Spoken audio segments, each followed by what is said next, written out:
Hello, Ananda. Hello, Magdi. Ananda, you're right. There is a longish stage where we differentiate ourselves from the content of perception. Now, is there any division?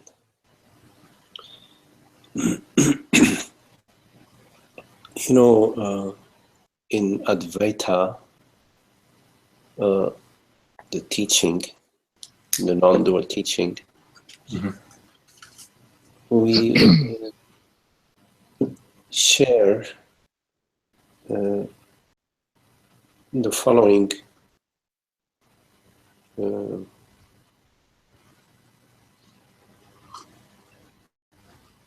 pointer, because part of the Advaitic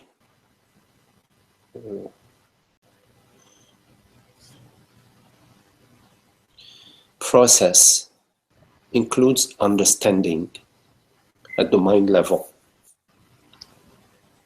So it's really important for the mind that already has some beliefs and some conditioning to it, to look at these belief structures. And in looking correctly at these belief structures, the mind can come to understand that these beliefs have no basis to them. Mm-hmm. So we do point, one of the pointers is that there is what is perceived, meaning when you look at an oak tree, when you perceive a thought, or when you're perceiving a bodily sensation, that what you perceive is not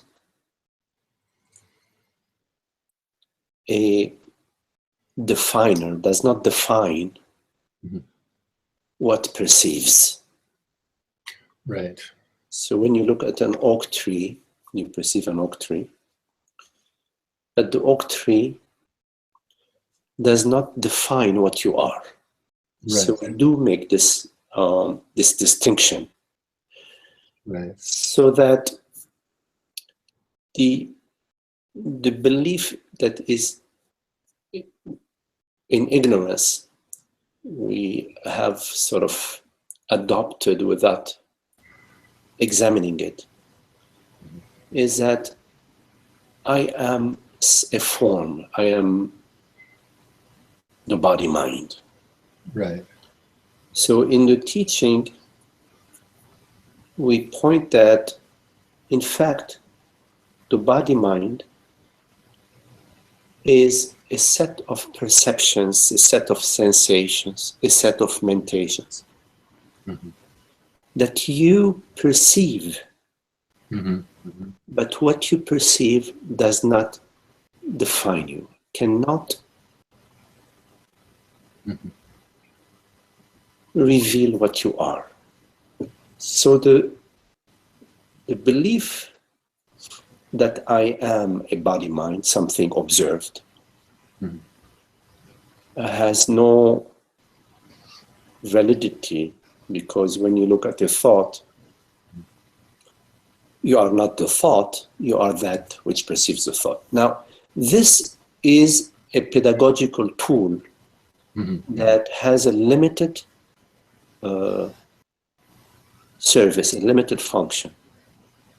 Its function is to start to initiate the differentiation between what is perceived and what perceives. It is just the initial steps in the Advaitic tradition. The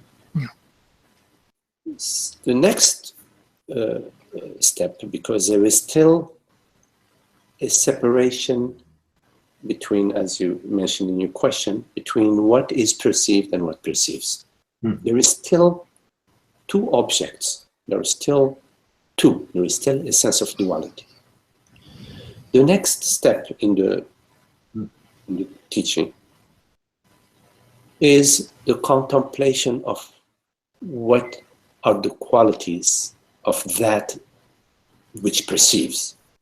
We know the qualities of an oak tree, we know the qualities of a sensation, we know the quality of a thought by what it expresses. But we contemplate, well, what is the nature, let's say, what is the substance of that which perceives. And so we come to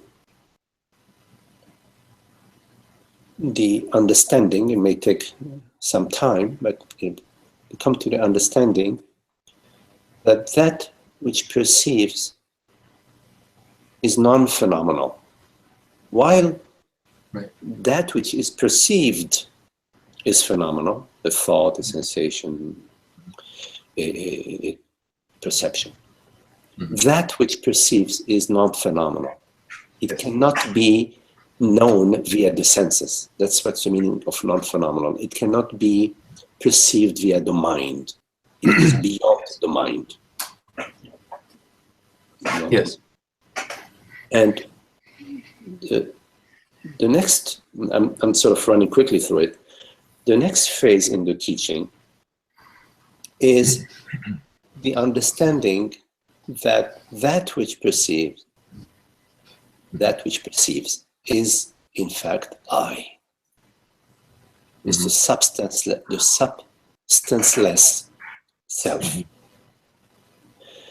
And once that understanding is settled, then there is the final understanding, final contemplation, that what is perceived, in fact, is not separate from what perceives. It arises out of what perceives. Its substance is what perceives and is not separate from what perceives. I want to add that in our contemplation of that entire process, there is also the contemplation of the borderless, the non-phenomenal, borderless quality of consciousness, of that which perceives, which we refer to as awareness consciousness. Right. Borderless quality brings us to the universal and the infinite qualities of the self. And once that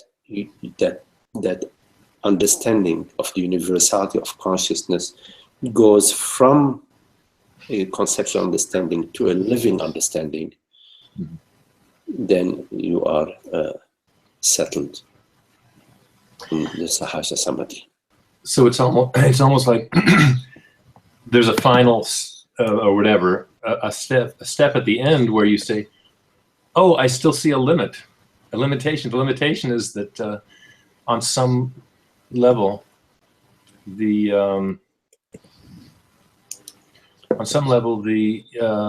appearance is being excluded, and then you realize I can't have that either. Unlimited is my nature, and I can't tolerate saying that something is not me. Yes.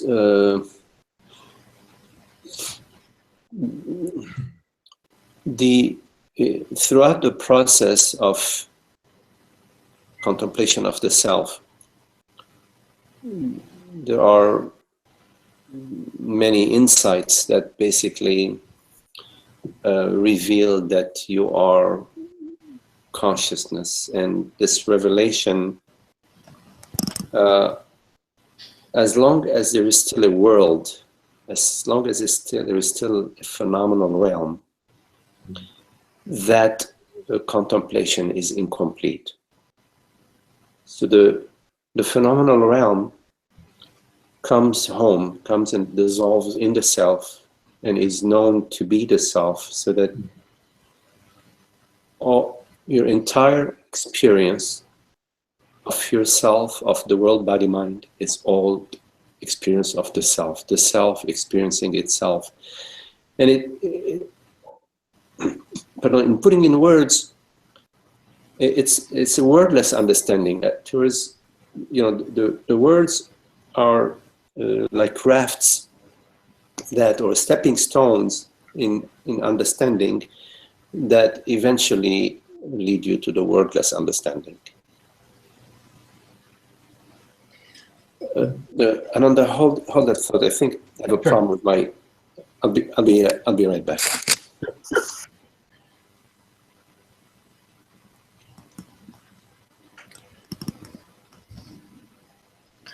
Ananda, can you hear me?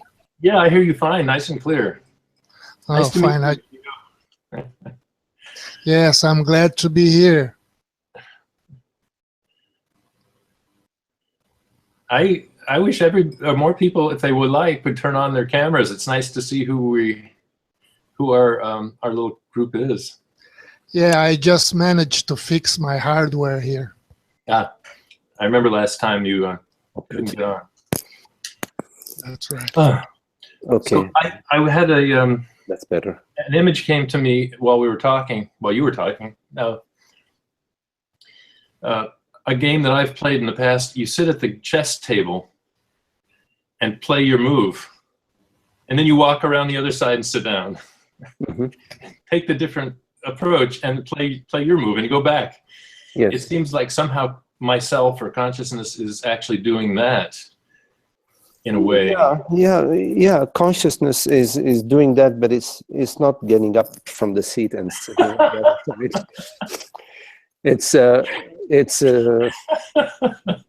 No. There is somebody else playing out there, and that somebody else is you. What do you mean there's somebody else out there? Meaning that which right now speaks, Yes. is that which right now hears. Yes. But that's not out there, right? Right. There. Well, yes, there is no out there or in here. We could say, there is in here because of the idea of out there. But it's yes. Who said that, by the way? Who said that? Giovanni, Yeah, how are you, hello, Magdi? Giovanni. Yes, very well. Nice to see you, Giovanni. Nice to see you. Because it's hard for me to see. There are all these little images, the pictures of the people. Yes, there is really no out there, Giovanni. Yes, I mean this self or consciousness is not in the realm of space. So you are right. It's not out there. You could say that the impression of space, like for example Spain or New York or your office or your bedroom, these impressions arise within the self. Yes, the self consciousness does not arise in a room. The room arises in you. So space arises in consciousness, and its substance is consciousness, is what we refer to as mind. So mind is made out of perceptions and thoughts. Thought and time are not separate, you see, because without memory there is no time. Without thought there is no time, and without perception, the sensory mechanism of the body, there is not space. So, and all of these, both the perception, sensation, the entire sensory realm arises in consciousness. A simple example would be, if you look right now, and you're looking at the screen, yes? You do not appear in the screen. The screen appears, let's say, in you. It's just a language, but it's just a pedagogical language, because it's not like there is actual container, and inside the container, the screen appears. But I'm just using it just pedagogically. So the image or the thought appears in you. And in fact, when you look at that thought, and once you or the perception, and you are open to that understanding that, well, it's appearing in me, then you can ask yourself, well, where is it in me? Wherever you look, you cannot really find it because it's actually made out of you. You see, if you look for this perception right now and ask yourself, where is it? You can't actually find it in a, like you find, you know, these glasses. You can't. They're, because it's made out of you. So when you say, well, I'm finding these glasses, you see, in fact, you're not really finding these glasses. Is that John? One moment. Okay, this was an echo. In fact, when you're looking at these glasses, you are not looking at these glasses. You are perceiving your perception. Let's say you want to say your perception of these glasses, but you're perceiving your perception. When you look for your perception, you cannot distinguish it from yourself. You don't find it anywhere. Its substance is yourself. Ooh. Anyways, I don't know if I moved away from the question. I forgot what the question is. I just want to say something beautiful. That was beautiful. That in the same mysterious way that the self is self-known, you know, we say the self alone is self-known. Yes. You're actually extending that now to say that the whole perceived content is, in a sense, self-known. Yes, absolutely. And that's beautiful. That's exactly what I was kind of looking. Absolutely. At. There is only the self-knowing, or you can say there is only knowingness. Mm-hmm. There is only the self-knowing itself, because in fact, when the self perceives a perception, it is perceiving itself, because the perception is not separate from the self. Mm-hmm. It's not somewhere out there. So yes, it's only perceiving. If you look at your experience, there is only experiencing or knowing. But again, this is just pedagogical language to separate the belief that there is an object knowing, there is a subject knowing an object, an internal subject knowing an external object. Right. In fact, when you look, you will find that the internal subject and the external object are actually one, because the external object is made out of knowing, Yeah. And the internal subject is made out of knowing. The only difference is that the internal subject is made out of knowing of perceptions of what we refer to as objects, and is made out of self-knowing. So you can, when you say it's made out of knowing forms and knowing itself, it appears like there is a dichotomy. There is the knowingness of form and the separate knowingness of itself. Yes. That is not the case, because when it knows the forms are not separate from itself. Mm-hmm. Like in your night dream, you know your night dreams, whatever you are dreaming. You know these perceptions, these sensations, these mind night experiences. But in fact, they're not objects outside of yourself. Right.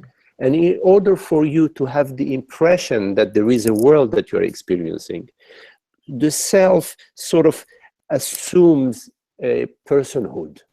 And so therefore, in this assumption, there is a Magdi speaking with Giovanni, or speaking with Ananda or Maria or whatever. But even as the self takes on this assumption that I am, the assumption of personhood, it remains the self. And this is the understanding that dissolves. I'm not trivializing the understanding. It has to be a deep, subtle understanding. But that is the understanding that dissolves the impression of a separate self that is that is at risk, that is in danger, that is vulnerable, etc. Now, there's one one other thought. This is maybe going too far in a sense for the Vedanta philosophy, but I really think about sometimes the arising of stuff that appears to be objective, and the and the existence of self, capital S, the existence of self, so that they're totally not even interpermeated, but they're one thing, as in samsara is nirvana, so to speak. Yes. So I see what the point you're making, and I just wonder, and to say a little more, I sometimes think even the idea that I'm of imagination, this is all my imagining, it still seems like a subtle concept. Like you say, it's a teaching tool. Mm-hmm. Yes. Yes. You know, it's like a lucid dreaming, or a dreaming where you are awake to yourself as the dreamer and awake to the dream. Let's say there is a simultaneous wakefulness to the dreamer and to the dream. The wakefulness doesn't belong anywhere. It's just wakefulness. So to be wakeful to the dream and to be wakeful to the dreamer, it's one wakefulness that permeates both the dreamer and the dreamt. Right. And yes, we could, on a relative level, say that I am dreaming this dream. I, as the self, I'm dreaming this dream. But yes, ultimately, that is an expression that is not the absolute expression of the self. The absolute expression of the self is complete silence. But it's close enough. I see what you mean. When the freedom is there, then the awakeness can permeate everything, so to speak. Yeah, what matters, because it's really important to be clear about this teaching, it's about peace and happiness. Right. And so, freedom from angst, I like that part. Yes, absolutely, absolutely. Causeless happiness and causeless freedom. And the rest, once, like you do all these Lamaze classes and all these training and so on, but once the baby is born, okay, the baby is born, it's been delivered, you see, so it's something like that. So these conversations, to me, feel a little bit like pushing the envelope. It's like, okay, here's the teaching, and I love the satsang, but I want like the clarification, like erasing the blackboard completely. Sure, but the teaching take you beyond the teaching. Yeah. Yes, that's the purpose of the teaching, is to take you beyond the teaching and not to just keep you in the teaching. Yeah. But the satsang doesn't necessarily have to be about teaching. Satsang can be just an enjoyment, just the enjoyment of being together and just sharing and contemplating the truth and just sharing the love.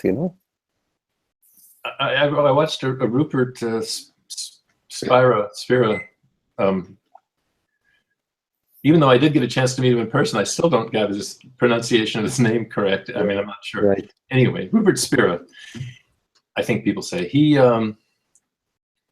I saw a little video of his that was so beautiful. He made it totally clear. In the teaching student, or whatever we call satsang, there's no hierarchy. There's love. There's love that is completely unitive. Otherwise, you're missing the point, Yes. As I was listening to him, I realized, well, that's what I like. Yes. That's what I like about this. Yes. Sometimes we do need, I think I mentioned that before, we do need to look up at something or at someone.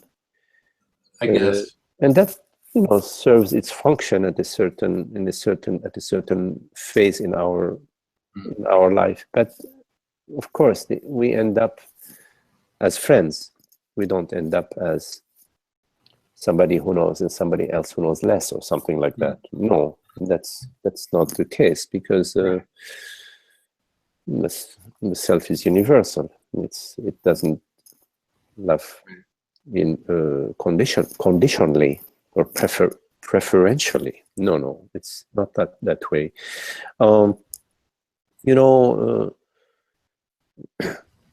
You may have some admiration, gratitude, love, and feel it in your heart, for somebody, but the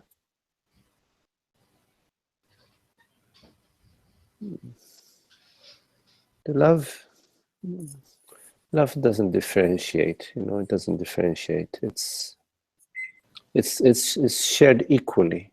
It's shared equally. Yeah, and it really, I guess the reason that just came up for me right now is that it's the far reach of unity is love, I guess. Yes. Love is the word. Yes, you could say that love is oneness, unity, wholeness, beingness, which we are as consciousness. Yes. As body minds, we play the play. we enjoy this and that, and some things we don't like. Yeah, some things we don't like. Yes, sometimes you have to get off my toe. Always get off my toe. I need these toes. They're right. Yes.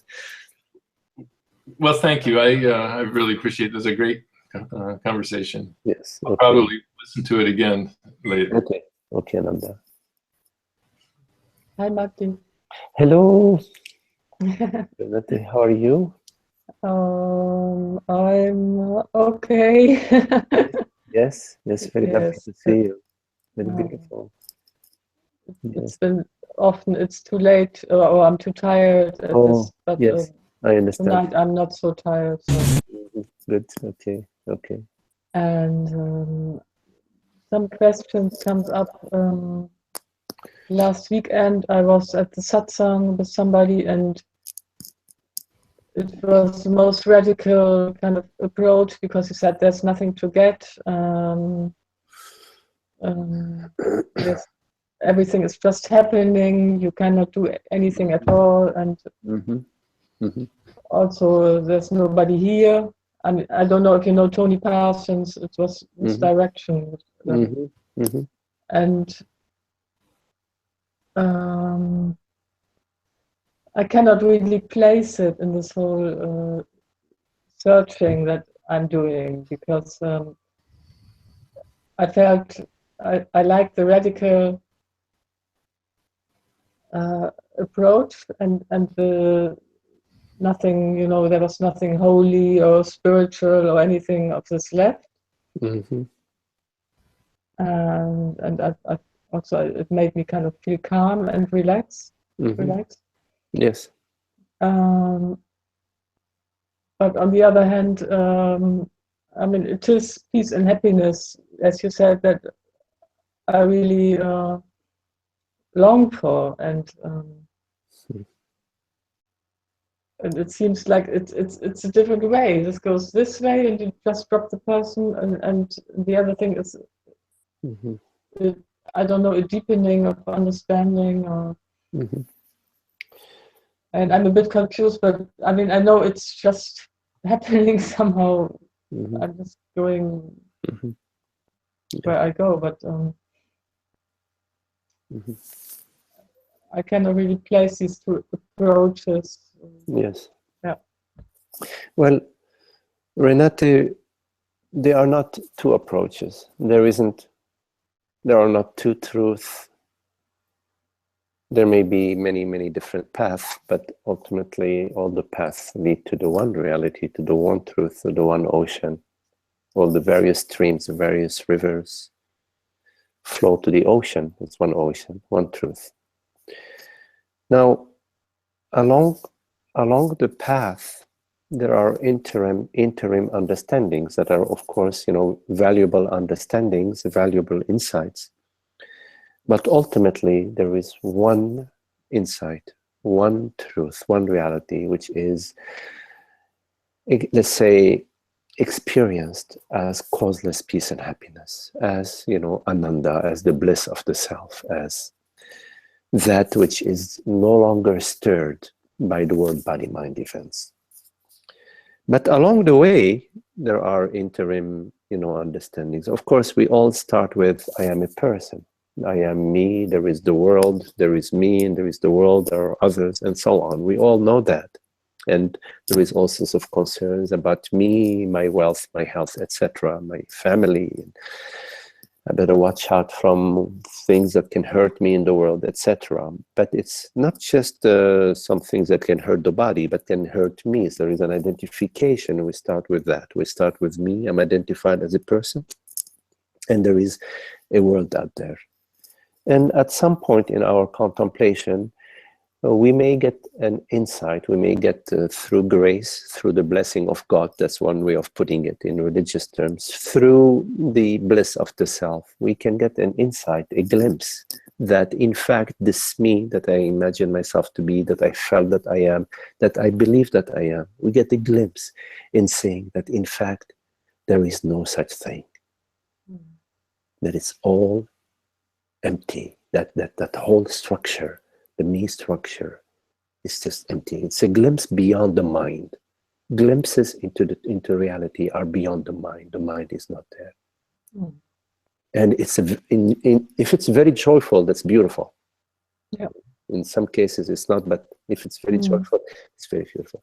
But then what happens, Renate, is the mind comes back, because a glimpse into the self, into truth, has not completely slain, completely dissolved the me impression. It's basically has revealed that, oh my goodness, there is no me, there is no external world, but there is still a remnant of the me. The mind returns. When the mind returns, it can go in different directions.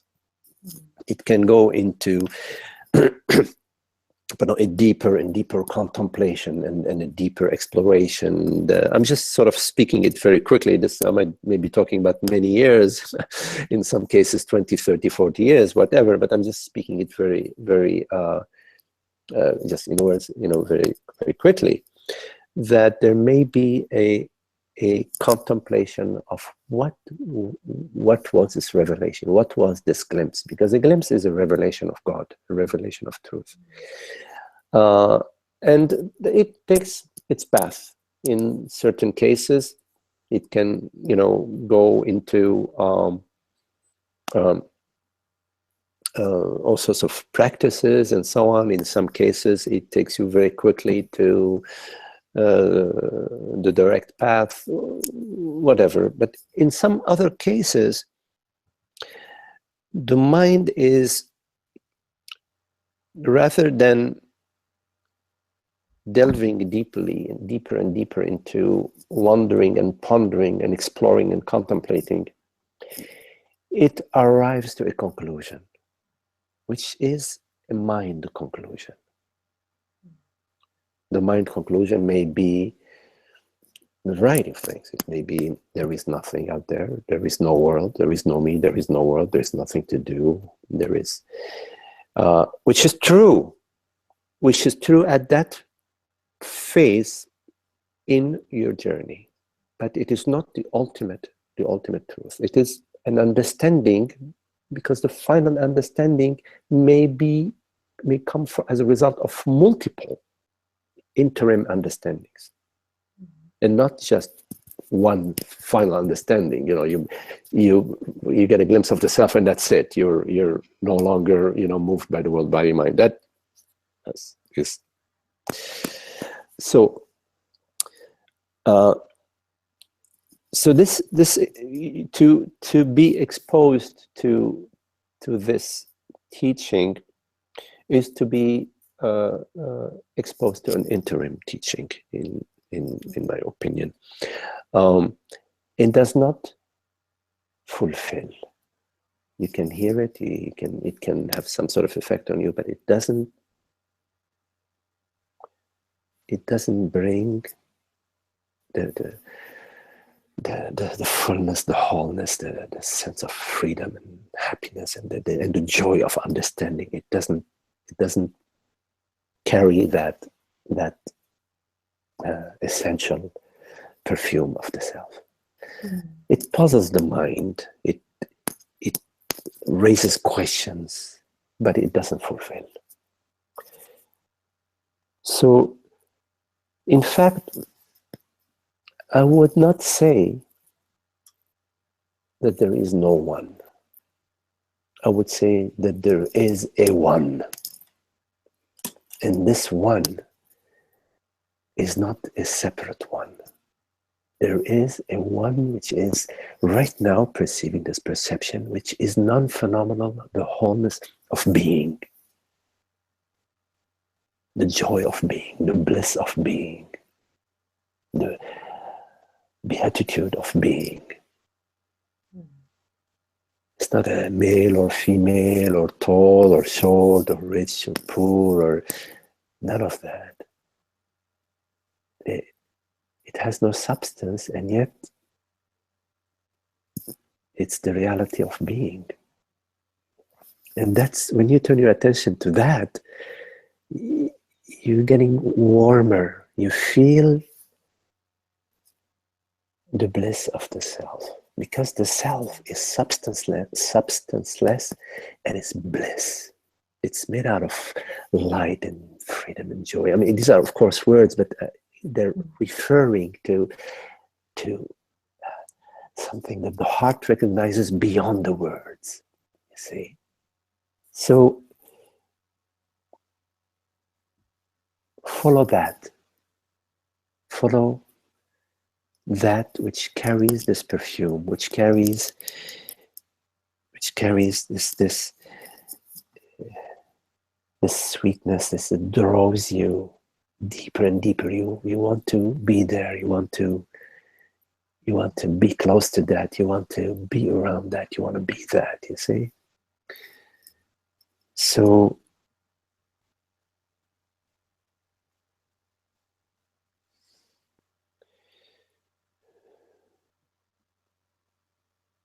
there is a one, but this one is not a someone.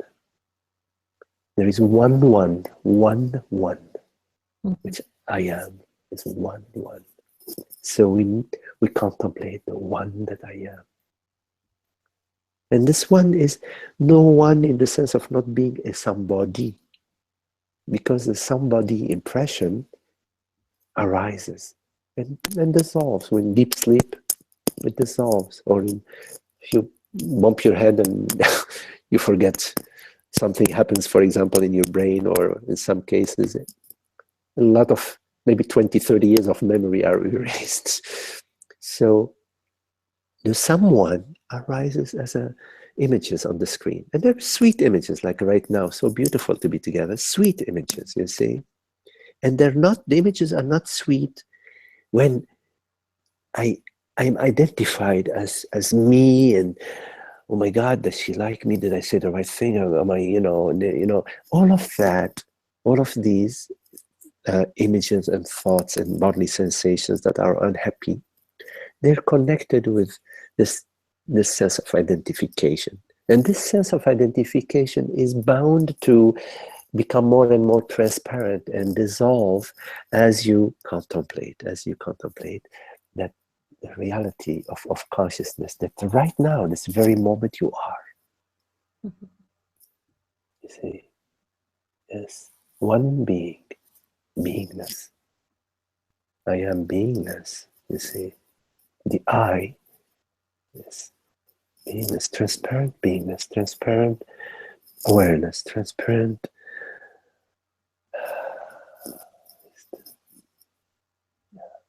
So beautiful.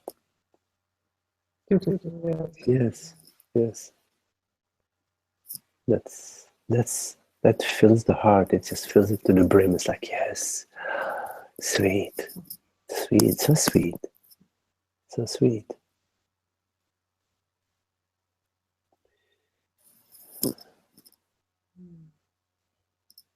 Thank you. Might be it makes it Very, very, place it now better. yes, very beautiful and lovely. Thank you. Okay, okay, okay, Renate.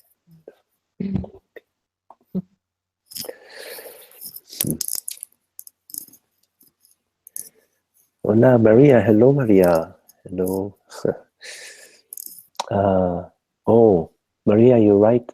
My family and all around me are devastated by the Trump effect.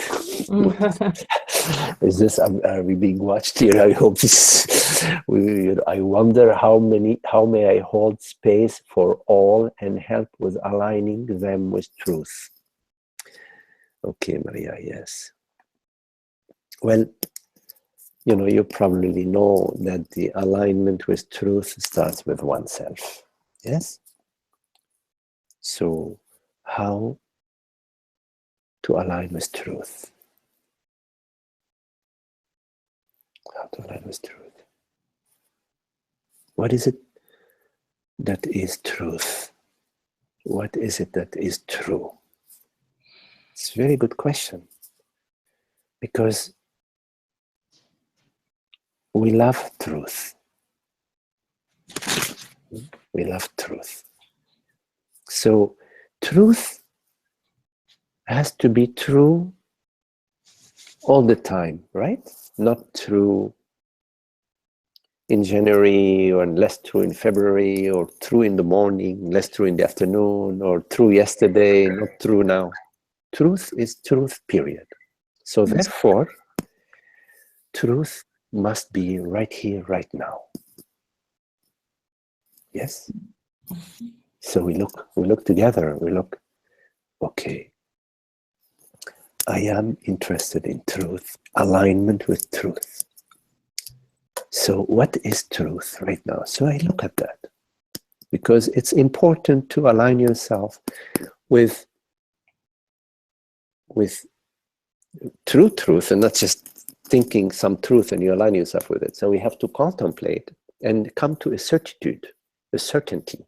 We have to come to a certainty about truth, and not just to accept some idea about truth. We have to come to certainty where nobody can change our mind about it.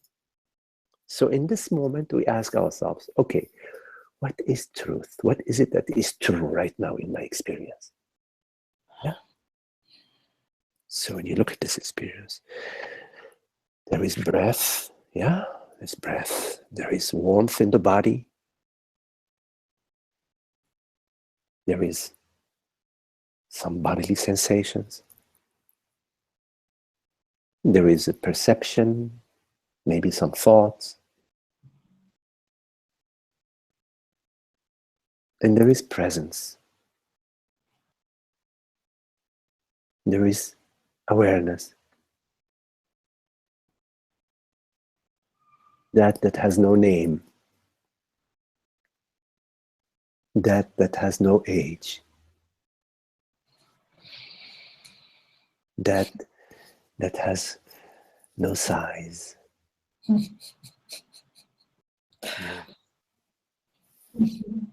Yes.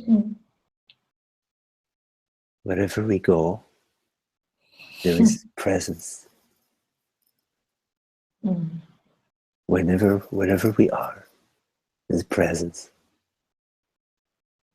The images change, the day and night change, the weather, family changes, our friends change, the politicians change, world events change, people's feelings change. But there is presence, you see? That is always there, that you cannot say is less or more. There is more presence now or less presence now.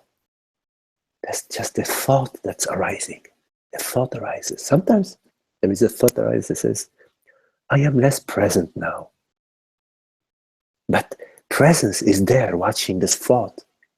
Because if presence was not there, that thought, I am less present now, wouldn't even be appear. You wouldn't even perceive the thought. So there is presence is there.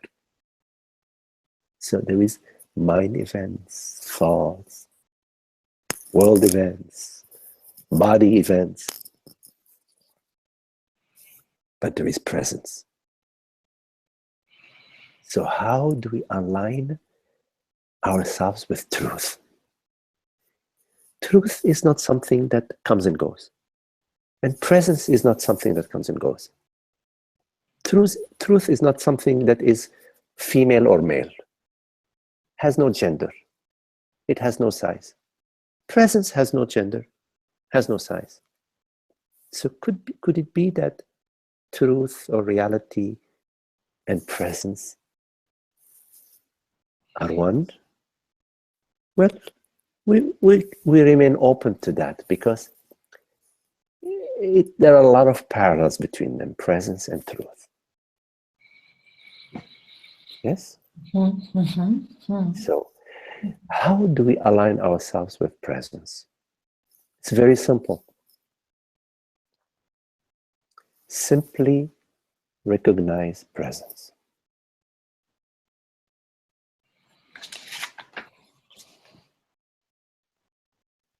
Simple recognition of presence.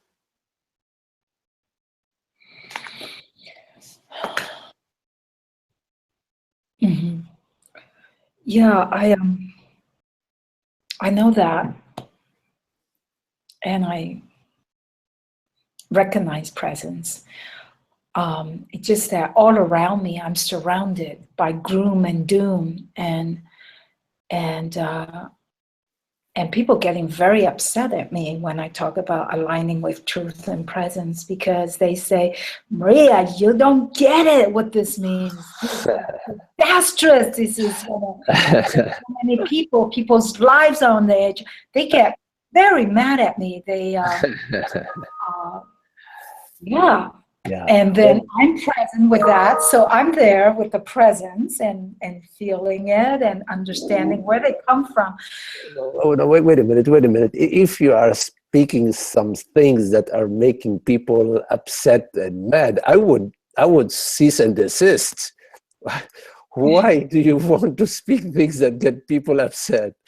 You learn, or you say some things that get people upset, then you say, okay, well, wait a minute. So you press the pause button on that stuff. Well, no, it's just like me saying, like, well, let's keep an open mind, let's see what happens. Yes, I understand. I mean, in certain... What's the next move in this game called life and real life? Just simply like that. But that's enough to trigger a lot of buttons. Well, with certain people, you can say that. With certain others, you cannot. I mean, I'm just echoing what you are saying. Right. And with others, I guess I could just nod my head and listen and not. Listen or go do something else, or excuse yourself or whatever. You don't have to listen, but yes. So whatever is I can do to align them with the truth. Oh, wait a minute. Okay, hold on. Okay, that's now when you contemplate presence, yes, which we can do right now. Okay, so let's do it right now. We contemplate presence. So there is right now just pure presence, and this pure presence has no substance. Has no shape, no form. Has no boundaries, no edges. We call it presence, but in fact it's nameless. It has no name. But yet it's the reality. There's a reality right now, that spacious beingness that hears these words. Yes. So when we contemplate presence, we don't find that it belongs to anybody. It just is. It has no edges. So presence is not personal. It's just presence, and I am this presence. The I am this presence. Because I know that I am present. Not I the body, not I the female, not I the male. Just the I am present. There is presence right now in a recognized presence. Presence recognizes itself, which is I recognize presence. I, presence, recognizes myself. I recognize this presence to be boundaryless. So what others? What others? What others? Boundaryless presence doesn't look at others. It's just bounded without boundary, edgeless presence, edgeless beingness. Don't make it Maria's presence. Don't personalize it. It's not something that you own, that you can share and give and you know. It's just pointing to presence. Whenever there is love for it, you can sense it. Like we hear right now, we are together. We love presence, we love truth. So we point to it, that's all. It's not that I have the presence, listen to me, I'm going to show you presence. No, it's not like that. It's just noticing that the reality of our experience is this borderless, aware presence. Simple noticing. But this noticing doesn't mean that it all body minds need to notice that. Certain body minds are into noticing how much money they have in the bank, or how great politicians they can be, or body minds are the whole spectrum of the human experience. You follow? So body, mind, and presence are not, it's not like that a body mind has to come to the understanding of presence. There is a flowering or a blooming of presence knowing itself, or presence loving itself. And that is what you are contemplating. You're contemplating presence loving itself, knowing itself, coming to itself. Period. That in itself liberates all impressions of personhood, of limitations, of selfhood.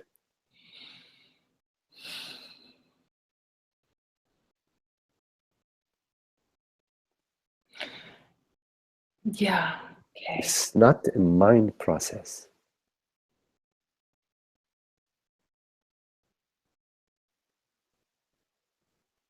Mhm. Presence is not personal. That's I'm Impersonal, yes. personal. Okay. Impersonal. Okay. Because the impression of a person arises in presence. Presence does not arise in a person. Right. Right. Because when you say, I feel very present now. When you presence is in yeah. person versus person is in present. When Yeah. you say I feel very present right now, you are not talking about presence. You are talking about a feeling. So the feeling appears in presence. The feeling means a bodily sensation. It may be in your chest or your belly or your face, or throughout the whole body mind. So there is a certain sensation, and there is a thought that rises. Oh, wow, I feel present. That's a thought. I feel present. This body mind feels present. So the expression I feel present is not presence, but it appears in presence. Ah, okay. Uh-huh.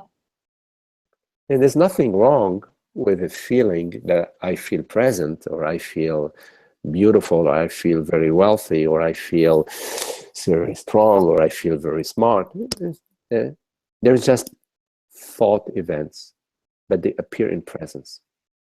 The unhappy part of the I feel present is that the I of wholeness of consciousness, the self of presence, has right now reduced itself to a mortal body mind. And whenever there is a reduction, whenever you identify yourself with the body mind, there is the angst of mortality. So it would be more correct to say there's the recognition of presence, but there is presence. Yes, there is presence, and I am this presence. I am is different from I feel. So when you say I am, you are speaking directly to consciousness, about consciousness. And consciousness is speaking about itself. I am. When you say I am feeling something, you are speaking about a bodily sensations and about a thought. Right, but there are times when I say, I am really present now, which is almost the same as, right, the body mind saying, I am very present now, like Yes, I feel yes, my body. yes, That's it a is. different context. I guess it's present versus presence. Yes. Now, yes, presence. One is a state of being, like a state of mind present, where Yes, presence is absolutely. It's beingness. it's beingness, right? Yes, Not yes. So now, yes, yeah. yes, yes.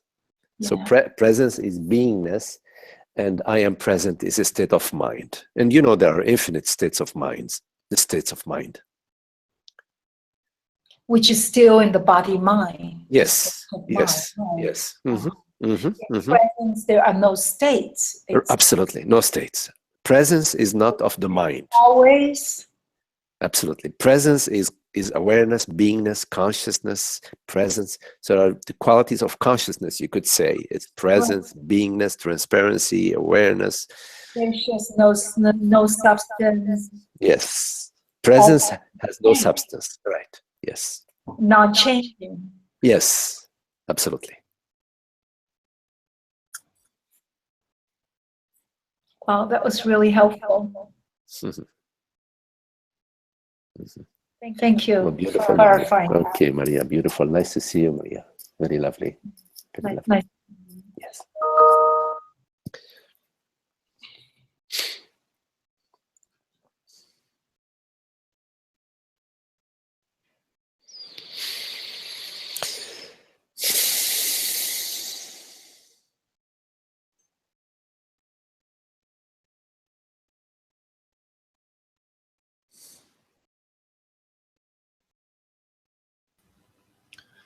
Hello, Magdi. Yes. Hello, Giovanni. Yes.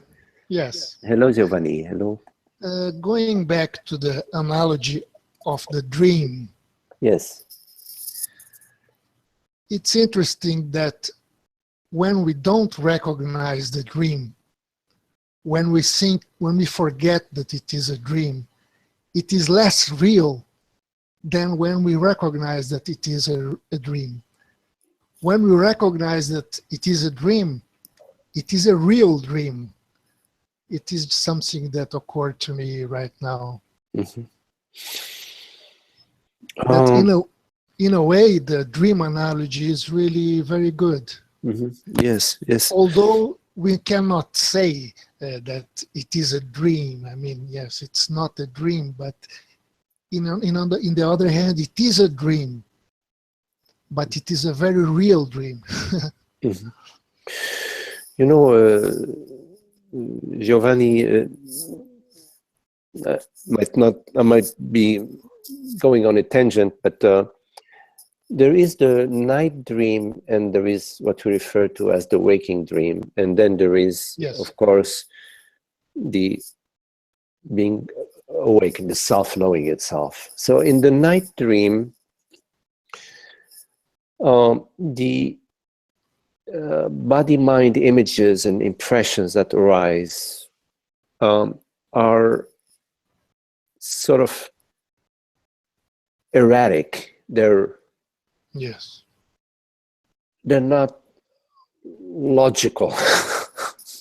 You may Yes, the connections are almost random. Yes, right. There is a randomness, time and space, and images are Exactly. sort Yes. of very erratic and interspersed. Yes. Um, And when we wake up, what we call waking state, we fall into the illusion that because it has a certain logic, it has a certain sequence, it has a certain order, and we fall into the illusion that this is real, yes. forgetting that it is another order of dream. Yes, right, exactly. And in the night dream, what is real is the awareness of whatever erratic images, and because there is awareness, otherwise there would be no images. So, and in the waking state, yes, as you said, there is the impression that it's real because it has a different order of interconnectivity, but in fact, it is just a different order of mind. I refer, so there's the night mind, the night dream mind, the wakeful dream mind, and the reality in both cases is unchanging. The reality in both cases is consciousness. Yes. So when a dream seems to be more real, is when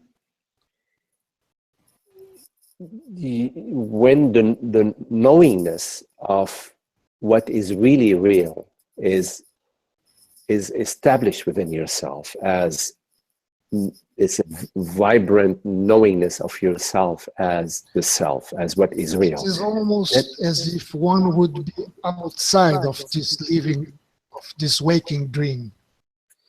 Almost as if one would be outside and also inside. So I am inside and also outside. So I am not restricted to this waking dream. I would say that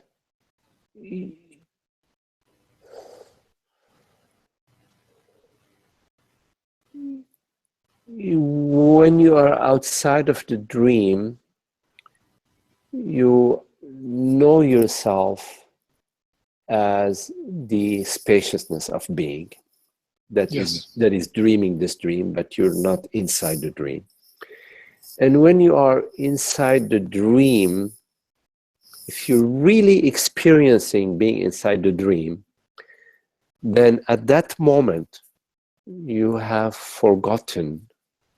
At that moment you have forgotten that you are the wholeness of being. But as long as this forgetfulness doesn't take root, because there is just let me clear, Magdi.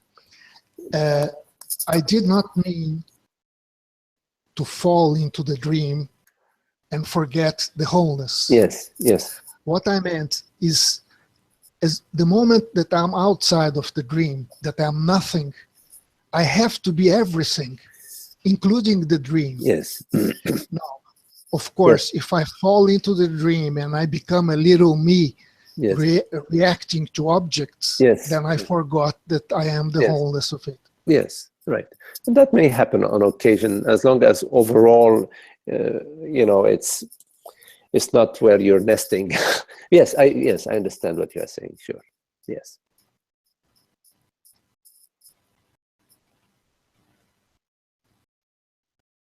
You know, sometimes in the dream, somebody comes and knocks on your door, and you say, no, I'm not interested, and they're insisting. After a while, you want to slam the door. You say, okay, leave me, slam the door. So there's a moment where that's appropriate. It's appropriate to say, okay, no, I am not. I don't want to buy these goods from you. Don't insist. I told you no 3 times. Oh, goodbye. You know, even. Yes. But it's not a true forgetfulness. It's just the dream has its pattern. You know, its way. You know, and you are right. It's different from taking myself to be immortal body mind. It's quite different. But I confess to you that sometimes I feel like being the little me inside the dream, and I lose myself. You know, in time that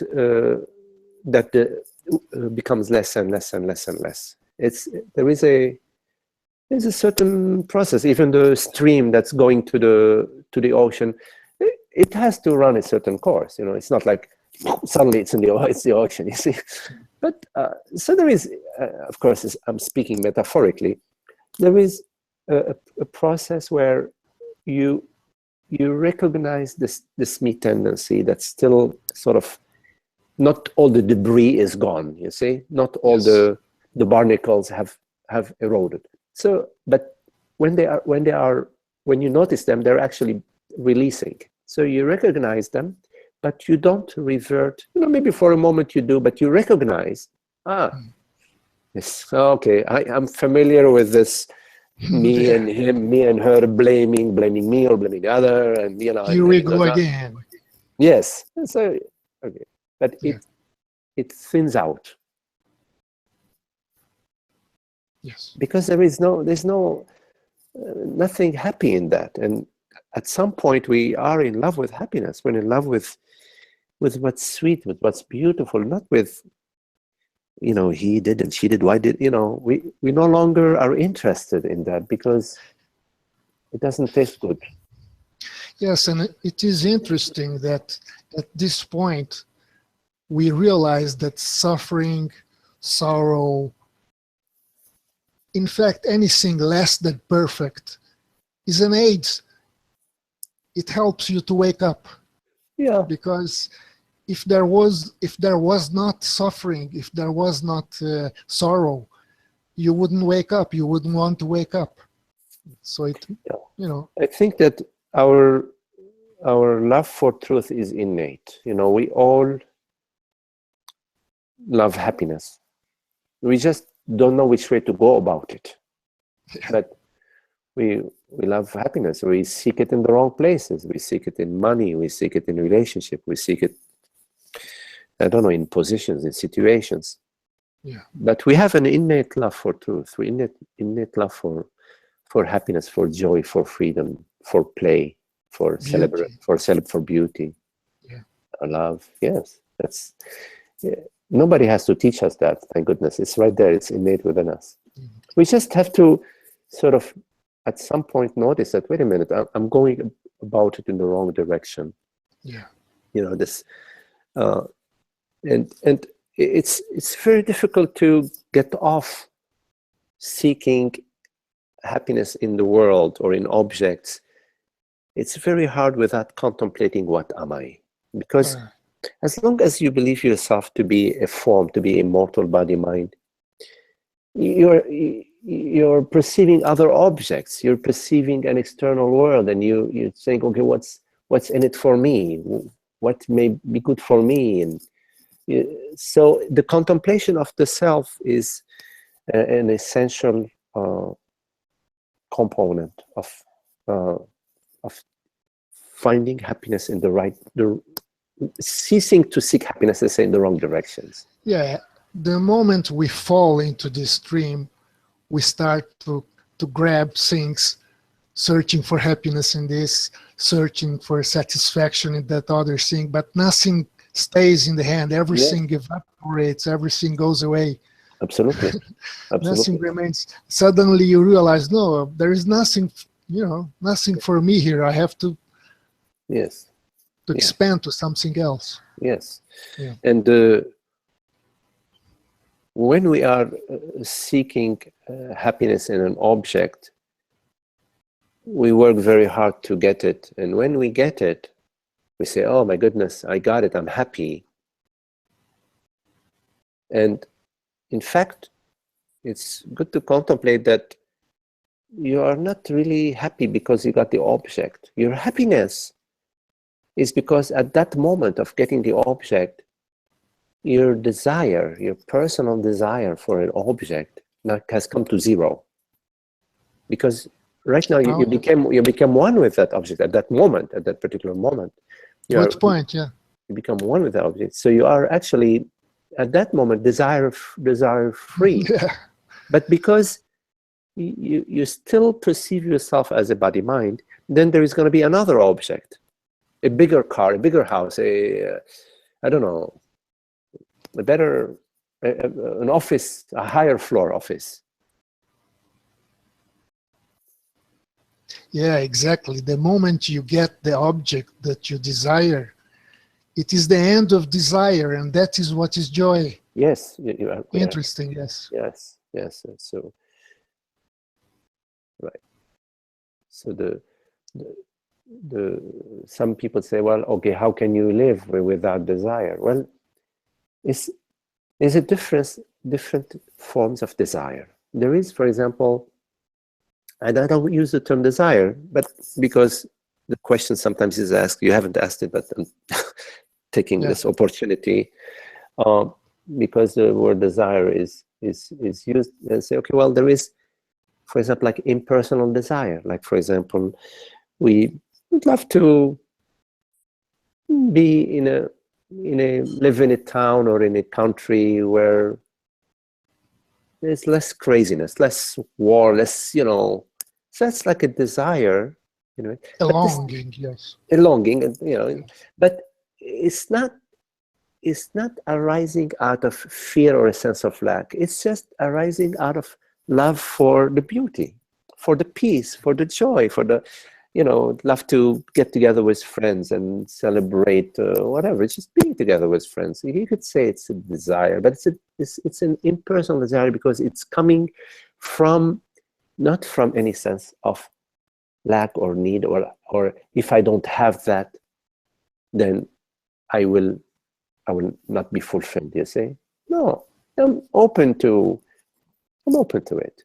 If it happens that I find myself, it's possible to be in a town or with a relationship with people who I enjoy, it's good. If somehow the universe decides otherwise, it's good too. We'll see. But it's all good. It's all good. So yes, right.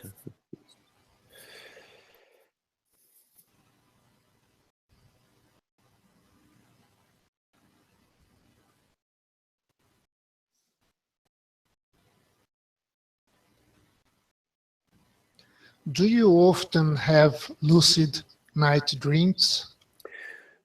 Actually, I don't. The only thing I can say about my dreams that is of any significance is that there isn't any angst in my dreams. That has stopped a while ago. For a while in my dreams, I was noticing that there was the dream and there was the awareness of the dream. So you could say that there was, I don't know if you call it lucid dreaming or whatever, but there was the dream images and there was also awareness of being of the dreamer, of being aware of the dream. And there was also a phase where I was noticing the me. I would notice some me. But at this point, all I can say about my dreams is that there are images. The ones that I recollect, they're sporadic. But what is of any significance is that there is complete peace, and there isn't the absence of angst, absence of any trepidation. Yeah, well, that's not exactly my case. I sometimes have dreams where I really don't like the idea. I wake up and I get a bit angry because I say, what happened to me? Why did I got so much involved in this dream? It's just a dream, but I forget myself. I don't know how to put it in words, but I know that there is a me still working in my night dreams. Mm-hmm. You know, the contemplation of reality, or the contemplation of the self, occurs mostly in the wakeful state, in the state, whatever you call the state, the waking state. Yes, that's where you do your work. That's where you do your contemplation, yes, your investigation, and it will carry over in the night dream. But it's to be doing that work in the night dream is only towards the end, and in some cases not needed, but towards the end of your contemplation in the waking state, there may be a period of working of contemplation in your night dream, although it is not necessary. So it will, as your contemplation in the waking state right now, this state ripens, that the understanding that I am, yes, this borderless aware presence ripens. It keeps expanding, let's say, or it yes, keeps blooming, let's say. Yeah. Yes, and it is interesting that sometimes in the night dreams, I receive as if lessons. Mm-hmm. Real deep insights. Mm-hmm. It's almost like a voice, nice, yes, saying, this is, you are, I don't remember right now which are the teachings, but they are teachings of absolute truth. Beautiful, yes. In the dreaming state, it's nice, really interesting. Nice, very nice. It's good. Yes. There are no limits to God, no limits to consciousness. Yeah. The omnipotence of the self is absolutely, it's beautiful. No limits. No, absolutely.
Okay, beautiful being with you, Giovanni. Thank you. Me too, thank you. Thank you. Yeah.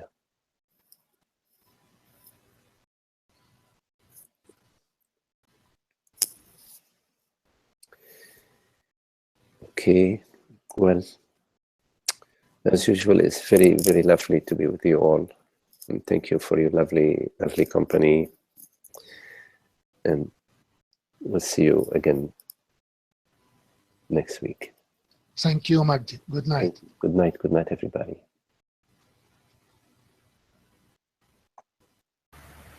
Good night, Magdi. Hey, Haley, see you. Good night.